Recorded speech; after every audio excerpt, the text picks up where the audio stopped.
दोस्तों, आज हम आपको इस्लाम और उसकी सच्ची ताकत का एक ऐसा वाकया सुनाने वाले हैं जिसे सुनकर आपका ईमान और भी ताजा हो जाएगा। यह वाकया उस वक्त का है जब एक साथ 1200 यहूदियों ने कलमा पढ़कर इस्लाम कबूल किया। जी हाँ, पूरे के पूरे 1200 लोग एक साथ मुसलमान बन गए। अब सवाल यह है कि आखिर ऐसा क्या हुआ था कि इतनी बड़ी तादाद में लोग एक ही वक्त में इस्लाम के दामन से जुड़ गए। यही वजह है कि यह वाकया न सिर्फ दिलचस्प है बल्कि आपके दिल को भी रोशन कर देने वाला है। इसीलिए आज का यह वीडियो आपके लिए बेहद खास है। आपसे गुजारिश है कि इसे आखिर तक जरूर देखें, और अगर आप भी मानते हैं कि इस्लाम ही दुनिया का सबसे बेहतरीन मजहब है तो इस वीडियो को दिल से लाइक जरूर करें और अपने दोस्तों के साथ शेयर करना ना भूलें ताकि यह पैगाम और भी लोगों तक पहुंच सके। दोस्तों, हजरत बायजीद बस्तामी रहमतुल्लाह अलैह का ताल्लुक ईरान के बस्ताम शहर से था। आप अपने जमाने में मशहूर औलिया इकराम में से एक थे। अल्लाह ताला ने आपको जिन खूबियों से नवाजा था वह कम ही लोगों को नसीब हुआ करती हैं। आप रहमतुल्लाह अलैह का ईमान इतना ज्यादा मजबूत था कि गैर मुसलमान आपकी मौजूदगी को दूर से महसूस कर लिया करते थे।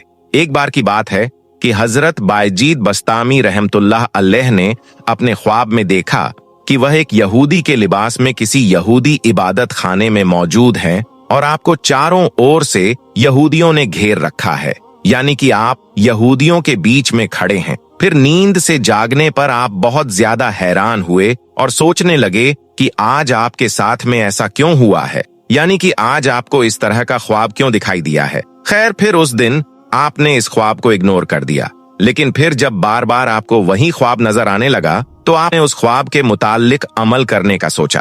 इसके बाद हजरत बायजीद बस्तामी रहमतुल्लाह अलैह यहूदियों के लिबास में उनके इबादत खाने में चले गए। उस वक्त यहूदियों का एक बहुत बड़ा इज्तिमा चल रहा था, यानी कि उस वक्त यहूदियों का एक बहुत बड़ा प्रोग्राम चल रहा था और उस मजमे में यहूदियों का एक बहुत बड़ा आलिम तकरीर कर रहा था। लेकिन फिर जब हजरत बायजीद बस्तामी रहमतुल्लाह अलैह यहूदियों के उस मजमे में जाकर बैठ गए तो उनके बैठते ही उस यहूदी आलिम की जुबान बंद हो गई। यह देखकर फिर उस मजमे में एक शोर सा उठ गया और सारे यहूदी कहने लगे कि हमारे आलिम को यह क्या हो गया है, हमारे आलिम की जुबान बंद क्यों हो गई है, आखिर इनका बोलना बंद क्यों हो गया है। इतने में ही उस यहूदी आलिम ने धीरे से कहा कि जरूर हमारे मजमे में कोई मोहम्मदी आ गया है, इस वजह से मेरी यह जबान बंद हो गई है। यह सुनकर मजमे से आवाज आई कि ढूंढो उसे, हम उसका कत्ल कर देंगे। फिर आप अलैहिस्सलाम को उस मजमे में बहुत ढूंढा गया, मगर आप उनको कहीं भी नहीं मिले, क्योंकि आप भी यहूदियों के लिबास में ही थे। इस वजह से कोई भी आपको पहचान नहीं पाया। इसके बाद जब सारे यहूदी थक हार कर बैठ गए तो फिर यहूदियों के आलिम ने कहा कि हमारे इस मजमे में जो मोहम्मदी हो उसे अपने नबी हजरत मोहम्मद सल्लल्लाहु अलैहि वसल्लम का वास्ता है, वह खड़ा हो जाए। अब जैसे ही हजरत बायजीद बस्तामी रहमतुल्लाह अलैह ने नबी का वास्ता सुना तो आप फौरन ही खड़े हो गए। इसके बाद यहूदियों के आलिम ने कहा कि अब कुछ सवाल मैं आपसे करूंगा, अगर तुमने उनके सही सही जवाब दे दिए तो हम आपको छोड़ देंगे, और अगर तुम उन सवालों के जवाब नहीं दे पाए तो हम तुम्हारा कत्ल कर देंगे। मैं क्या तुम सवालों के जवाब देने के लिए तैयार हो?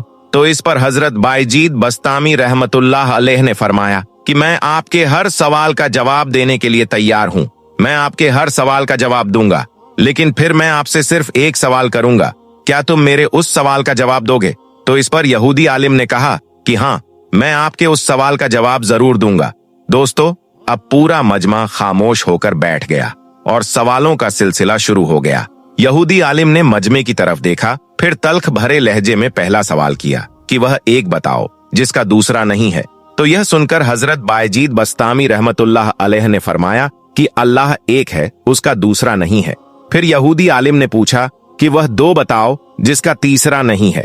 तो आपने फरमाया कि दिन और रात दो हैं, इनका तीसरा नहीं है। यहूदी आलिम ने फिर पूछा कि वह तीन बताओ जिसका चौथा नहीं है। तो इस पर आप रहमतुल्लाह अलैह ने फरमाया कि लोहे कलम यानी कि कुर्सी तीन है, इनका चौथा नहीं है। यहूदी आलिम ने फिर पूछा कि चार बताओ जिसका पांचवा नहीं है। तो इस पर हजरत बायजीद बस्तामी रहमतुल्लाह अलैह ने फरमाया कि तौरात, जबूर, इंजील और कुरान पाक, यह चार आसमानी किताबें हैं, यह पांच नहीं है, इसके बाद यहूदी आलिम ने फिर पूछा कि वह 5 बताओ जिसका छठा नहीं है। तो यह सुनकर आप रहमतुल्लाह अलैह ने फरमाया कि अल्लाह ने अपने बंदों पर 5 नमाजें फर्ज की हैं, 6 नहीं है। दोस्तों, इसके बाद यहूदी आलिम ने फिर एक सवाल किया कि बताओ वह क्या चीज है जिसको खुद अल्लाह ने पैदा किया है, लेकिन फिर जिसके बारे में खुद अल्लाह ने ही सवाल किया है। तो यह सुनकर हजरत बायजीद बस्तामी रहमतुल्लाह अलैह ने फरमाया कि वह चीज है हजरत मूसा अलैहिस्सलाम का असा मुबारक। याद रखें, हजरत मूसा अलैहिस्सलाम के असा को खुद अल्लाह ने ही पैदा फरमाया है और फिर खुद अल्लाह ने यह सवाल किया, जिसका जिक्र कुरान पाक में कुछ इस तरह से मिलता है, ऐ मूसा तुम्हारे हाथ में यह क्या है। इसके बाद यहूदी आलिम ने पूछा कि वह कौन सी चीज है जो खुदा के लिए नहीं है, क्योंकि वह यहूदी आलिम जानता था कि मुसलमानों की किताब कुरान में लिखा है कि हर चीज अल्लाह के लिए है, इसलिए इस बात का जवाब देना नामुमकिन होगा। मजमे में बैठा हुआ हर शख्स भी सोच में डूब गया कि इस कायनात में ऐसी कोई चीज भी है जो अल्लाह के लिए नहीं है। लेकिन तभी हजरत बायजीद बस्तामी रहमतुल्लाह अलैह ने फरमाया कि अगर तुम जानना चाहते हो कि वह कौन सी चीज है जो अल्लाह के लिए नहीं है तो सुन लो। इसका जवाब है शिर्क, क्योंकि अल्लाह पाक हर किस्म के शिर्क से पाक है। इसके बाद यहूदी आलिम ने फिर पूछा कि अब आप मुझे यह बताएं वह कौन सी 2 चीजें हैं जो हमेशा हाजिर रहती हैं। इस पर आप रहमतुल्लाह अलैह ने फरमाया कि तुम इस आसमान और जमीन की तरफ देखो, यह दोनों तुम्हें कभी भी गायब नजर नहीं आएंगी, ये दोनों हमेशा हाजिर रहते हैं। इसके अलावा तुम मौत और जिंदगी को ढूंढो, तुम्हें उनके बारे में भी यह पता नहीं चल पाएगा कि वह कहां पर है और कब आएंगी। दोस्तों, इसके बाद यहूदी आलिम ने पूछा कि वह कौन सी कौम है जिसने सच बोला है लेकिन वह फिर भी जहन्नुम में जाएगी। तो इस पर हजरत बायजीद बस्तामी रहमतुल्लाह अलैह ने फरमाया कि यहूदी और ईसाई कौम, क्योंकि यह दोनों एक बोल में सच्चे हैं। यहूदी कहते हैं कि ईसाई बातिल हैं, यानी कि ईसाई हक पर नहीं है, और ईसाई कहते हैं कि यहूदी बातिल है। इस बात में दोनों ही कौम सच्चे हैं, यानी कि दोनों ही कौम हक पर नहीं है, इसलिए यह दोनों ही कौम जहन्नुम में जाएंगी। दोस्तों, यह जवाब सुनकर यहूदी आलिम ने अपना सर झुका लिया और फिर कहने लगा कि जनाब, सवालात तो और भी बहुत से हैं, मगर अब वक्त बहुत हो गया है, इसलिए सवालों का यह सिलसिला यहीं पर छोड़ देता हूँ। इसके बाद हजरत बायजीद बस्तामी रहमतुल्लाह अलैह ने फरमाया, ए यहूदी आलिम, अब वादे के मुताबिक मेरा भी एक सवाल है और उसका जवाब तुम्हें देना है, क्या तुम जवाब देने के लिए तैयार हो? इस पर यहूदी आलिम ने कहा कि हाँ, पूछिए, आपका क्या सवाल है? इसके बाद आप रहमतुल्लाह अलैह ने फरमाया कि यहूदी आलिम, अब तुम मुझे यह बताओ कि जहन्नुम की चाबी कहाँ है और किसके पास में है। इतना सुनना था कि वह यहूदी आलिम एकदम से खामोश हो गया। यह देखकर मजमे में मौजूद सारे यहूदी बोल पड़े कि आप बोलते क्यों नहीं हो, इसका जवाब दो। तो यह देखकर फिर उस यहूदी आलिम ने कहा, ए लोगों, इसका जवाब तो मुझे पता है, इसका जवाब तो मुझे आता है, लेकिन तुम लोग उस जवाब को मानोगे नहीं। यह सुनकर सारे यहूदी कहने लगे कि आप हमारे आलिम हो, अगर आप कहोगे तो हम जरूर मान लेंगे। इसके बाद वह यहूदी आलिम कहने लगा, तो सुनो, जन्नत की चाबी अल्लाह के आखिरी पैगंबर हजरत मोहम्मद सल्लल्लाहु अलैहि वसल्लम पर ईमान लाना है और अल्लाह पर ईमान लाना है, क्योंकि अल्लाह के प्यारे नबी ने फरमाया है कि जन्नत की चाबी और जन्नत का झंडा मेरे हाथ में है। सारी दुनिया के इंसान मेरे झंडे के नीचे जन्नत में जाएंगे, कोई मेरे झंडे से निकल ना सकेगा। इसलिए मैं कहता हूँ कि जन्नत का दरवाजा और जन्नत की चाबी अल्लाह के आखिरी पैगंबर हजरत मोहम्मद सल्लल्लाहु अलैहि वसल्लम के हाथ में है। आपके बगैर कोई भी जन्नत में नहीं जा सकेगा। दोस्तों, कहा जाता है कि फिर जब उस यहूदी आलिम को अपने हर सवाल का जवाब मिल गया तो सबसे पहले उस यहूदी आलिम ने वहीं पर कलमा पढ़ा और वह मुसलमान हो गया। इसके बाद उस मजमे में जितने भी यहूदी थे, जिनकी तादाद तकरीबन 1200 के आसपास बताई जाती है, उन सब ने भी वहीं पर कलमा पढ़ा और वह भी सब के सब वहीं पर मुसलमान बन गए। यह देखकर फिर हजरत बायजीद बस्तामी रहमतुल्लाह अलैह ने अल्लाह का शुक्र अदा किया। दोस्तों, मिडिल ईस्ट इस वक्त बेहद नाजुक हालात से गुजर रहा है और खास तौर पर ईरान आज पूरी दुनिया की निगाहों में है। रोजाना तरह तरह की खबरें सामने आ रही हैं। कभी कहा जाता है कि ईरान ने इजराइल पर हमला किया, तो कभी सुनने में आता है कि अमेरिका ने ईरान को सख्त चेतावनी दी है। लेकिन अगर आप इसे सिर्फ दो मुल्कों के दरमियान जंग समझ रहे हैं तो मुमकिन है कि आप पूरी तस्वीर नहीं देख पा रहे हो। यह मामला सिर्फ जमीन या तेल तक महदूद नहीं लगता, बल्कि बहुत से लोग इसे एक बड़े टकराव की शुरुआत मान रहे हैं।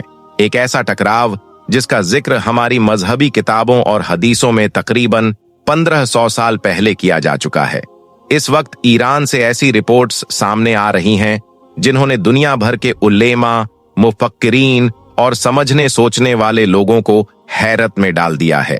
एक तरफ जंग जैसा माहौल है और दूसरी तरफ यह दावे किए जा रहे हैं कि इमाम मेहदी दुनिया में तशरीफ ला चुके हैं और ईरान ही वह सरजमीन है जहां से उनके जुहूर की बात कही जा रही है। आज की इस वीडियो में हम यही समझने की कोशिश करेंगे कि आखिर ईरान में ऐसा क्या हो रहा है जो उसे बाकी इस्लामी मुल्कों से अलग बनाता है, और क्या सच में वह वक्त करीब आ गया है जिसका इंतजार सदियों से किया जा रहा था। सबसे पहले हमें ईरान के मौजूदा हालात को खुली आंखों से देखना होगा। आप अखबार उठा लें या सोशल मीडिया देख लें, साफ नजर आता है कि दुनिया की कई बड़ी ताकतें, चाहे अमेरिका हो, इजराइल हो या उनके इत्तेहादी, सब एक ही मुल्क पर दबाव बना रहे हैं। आखिर ऐसी क्या वजह है कि जदीद टेक्नोलॉजी और एटमी ताकत रखने वाले यह बड़े मुल्क भी ईरान से परेशान नजर आते हैं। दरअसल ईरान और इराक के कुछ उलेमा और रूहानी शख्सियतें यह दावा कर रही हैं कि इमाम मेहदी की पैदाइश हो चुकी है। इन दावों के मुताबिक वह इस वक्त लोगों की नजरों से ओझल रहकर अपनी तैयारी मुकम्मल कर रहे हैं, लेकिन इसी दुनिया में मौजूद हैं। यह बात इसलिए भी अहम मानी जाती है क्योंकि हदीसों के मुताबिक इमाम मेहदी का जुहूर उस वक्त होगा जब दुनिया जुल्म और सितम से भर जाएगी। आज अगर आप दुनिया के हालात देखें तो कई जगह मुसलमानों को सुकून नसीब नहीं और हिंसा की खबरें आम हैं। ऐसे में ईरान के कुछ दीनदार लोगों का कहना है कि वह हस्ती जो इस जुल्म को खत्म करेगी दुनिया में आ चुकी है और शायद बहुत जल्द मंजरे आम पर आएगी। इन बातों को सिर्फ अफवाह नहीं समझा जा रहा, बल्कि ईरान के मौजूदा हालात से जोड़कर देखा जा रहा है। यहाँ एक सवाल जरूर उठता है, आखिर ईरान ही क्यों? माना जाता है कि इमाम मेहदी मक्का से जुहूर फरमाएंगे, तो फिर ईरान इतना अहम क्यों बताया जा रहा है? इसे समझने के लिए हमें उन रिवायतों की तरफ देखना होगा जिनमें मशरिक यानी पूरब से आने वाली फौजों का जिक्र मिलता है। कई रिवायतों में खास तौर पर खुरासान का नाम आता है। कहा जाता है कि वहां से काले झंडों वाली एक फौज निकलेगी जो इमाम मेहदी की मददगार होगी और उन्हें कोई ताकत रोक नहीं पाएगी, यहां तक कि वह यरूशलेम तक पहुंच जाएंगे। अगर हम ज्योग्राफियाई नजर से देखें तो पुराने खुरासान का एक बड़ा हिस्सा आज के ईरान में शामिल था, और सबसे अहम बात यह है कि इस वक्त पूरी दुनिया में ईरान ही वह मुल्क नजर आता है जो इजराइल और अमेरिका की आंखों में आंखें डालकर बात कर रहा है। बाकी कई इस्लामी मुल्क या तो खामोश हैं या अपने हालात की वजह से खुलकर कुछ नहीं कह पा रहे, लेकिन ईरान की क़यादत और वहां के लोग अपने मौक़िफ़ पर डटे हुए दिखाई देते हैं। यह मुखालफत इस बात की निशानी मानी जा रही है कि शायद यही वह जमीन है जहां से इमाम मेहदी के लश्कर की बुनियाद रखी जा सकती है। दोस्तों, इन हालात को और गहराई से समझने की जरूरत है। आप देखिए कि पिछले कुछ वक्त में ईरान पर कैसी कसी पाबंदियां लगाई गई, इनके साइंटिस्ट्स को मार दिया गया, इनके लीडर्स को निशाना बनाया गया, लेकिन इसके बावजूद यह मुल्क झुकने के बजाय और ज्यादा मजबूत होकर सामने आया है। अमेरिका और इजराइल पर जो जंग का जोश नजर आता है, कुछ लोग इसे उनके डर के तौर पर भी देखते हैं। उनका कहना है कि शायद उन्हें अंदाजा है कि आने वाले वक्त में उनका मुकाबला किससे हो सकता है। यहूदी रिवायतों में भी उनके मसीहा का जिक्र मिलता है और यह माना जाता है कि मुसलमानों में भी एक ऐसा लीडर आएगा जो उनके निजाम को चैलेंज करेगा। इसी वजह से कुछ एक्सपर्ट्स का मानना है कि इजराइल सिर्फ इसलिए ईरान पर हमला नहीं करना चाहता कि उसे तुरंत खतरा है, बल्कि इसलिए भी कि उसे डर है कहीं आगे चलकर यही इलाका उसके लिए बड़ी परेशानी न बन जाए।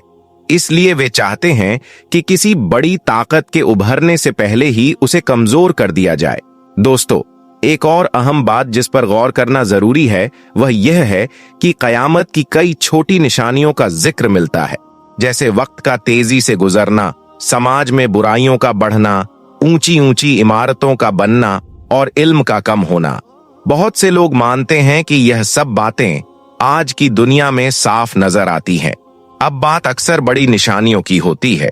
ऐसे में जब ईरान के कुछ उलमा कहते हैं कि इमाम मेहदी हमारे दरमियान मौजूद हैं और सिर्फ अल्लाह के हुक्म का इंतजार कर रहे हैं, तो यह बात कई लोगों के दिल को छूती है।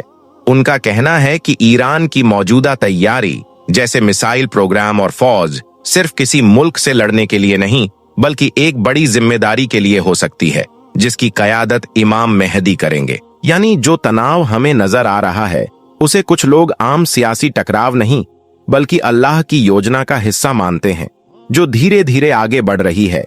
आप खुद सोचिए, क्या आज से 50 या 100 साल पहले हालात ऐसे थे? शायद नहीं। आज टेक्नोलॉजी इतनी आगे बढ़ चुकी है कि उसका असर हर घर तक पहुंच गया है। ऐसे वक्त में हक का साथ देने वालों को भी एक मरकज की जरूरत महसूस होती है। ईरान इस वक्त शिया और सुन्नी दोनों मकतबे फिक्र के लोगों के बीच चर्चा का बड़ा मौजू बना हुआ है। कुछ लोग इख्तलाफ कर सकते हैं, लेकिन कई लोगों का मानना है कि अगर कोई ताकत खुलकर विरोधियों के सामने खड़ी नजर आती है तो वह ईरान है। यही बात बहुत से लोगों को यह सोचने पर मजबूर करती है कि शायद अल्लाह की मदद उनके साथ है जो दीन के दुश्मनों से लड़ रहे हैं। और अगर कोई मुल्क इतने दबाव के बावजूद खत्म नहीं होता तो यह भी मुमकिन माना जाता है कि आने वाले निजात देने वाले लीडर की शुरुआत या उनके मददगारों की तैयारी यहीं से हो रही हो। उल्मा की पेशगोइयों में एक और खौफनाक बात का जिक्र मिलता है कि आने वाले वक्त में एक बहुत बड़ी जंग छिड़ सकती है, जिसे मलहमतुल कुबरा कहा जाता है। कहा जाता है कि इस जंग में दुनिया की बड़ी आबादी प्रभावित हो सकती है। ईरान और इजराइल के बीच मौजूदा कशमकश को कुछ लोग उसी बड़ी जंग की चिंगारी मान रहे हैं। आज जो मिसाइल चल रही हैं, वे कल को एटमी जंग का रूप भी ले सकती हैं। और जब दुनिया में हर तरफ तबाही होगी, मायूसी अपने चरम पर होगी, तभी इंसानियत को एक सहारे की जरूरत महसूस होगी। ईरान से उठने वाली यह आवाजें कि इमाम मेहदी आ चुके हैं, दरअसल उसी मायूसी के अंधेरे में उम्मीद की एक किरण के तौर पर देखी जा रही है। यह दावा इसलिए भी ज्यादा मजबूत हो गया है क्योंकि मौजूदा हालात में कोई एक ऐसा लीडर या मुल्क नजर नहीं आता जो उम्मते मुस्लिमा को एकजुट कर सके। इसलिए बहुत सी नजरें इसी गैबी मदद पर टिकी हुई हैं और ईरान इस उम्मीद का एक मरकज बनता जा रहा है। हमें यह भी समझना होगा कि इमाम मेहदी का मामला बेहद खुफिया बताया जाता है ताकि दुश्मन ताकतें उन्हें नुकसान ना पहुंचा सके। अगर उलेमा यह कहते हैं कि उनका जन्म हो चुका है तो इसका मतलब यह नहीं कि वह टीवी पर आकर इसका ऐलान करेंगे। कहा जाता है कि उनका पूरा निजाम बहुत ही छुपे हुए तरीके से चल रहा है। मुमकिन है कि ईरान की यह सारी हिकमत अमली, यह प्रॉक्सी जंगे और शाम व लेबनान में उनका असर व रसूख, यह सब किसी बड़े मंसूबे का हिस्सा हो जो इमाम मेहदी की आमद के लिए जमीन तैयार कर रहा हो। जो लोग यह समझते हैं कि इमाम आएंगे और अचानक सब कुछ ठीक हो जाएगा, शायद वे गलत फहमी में हैं। उनके आने से पहले जमीन तैयार करनी पड़ती है, कुर्बानियां देनी पड़ती हैं, और हो सकता है कि ईरान के लोग वही कुर्बानियां दे रहे हों ताकि जब उनके इमाम आए तो उन्हें एक तैयार लश्कर और मजबूत सहारा मिल सके। दोस्तों, इन तमाम बातों को देखते हुए एक बात साफ तौर पर उभर कर सामने आती है कि यह हालात महज इत्तेफाक नहीं है। दुनिया जिस दौर से गुजर रही है वह हमें बार बार उन पेशगोइयों की याद दिला रहा है जिनका जिक्र हदीसों और रिवायतों में मिलता है। खास तौर पर ईरान और इजराइल के दरमियान बढ़ती हुई यह कशमकश कई लोगों को यह सोचने पर मजबूर कर रही है कि शायद कयामत की कुछ बड़ी निशानियां अब जाहिर होनी शुरू हो चुकी हैं।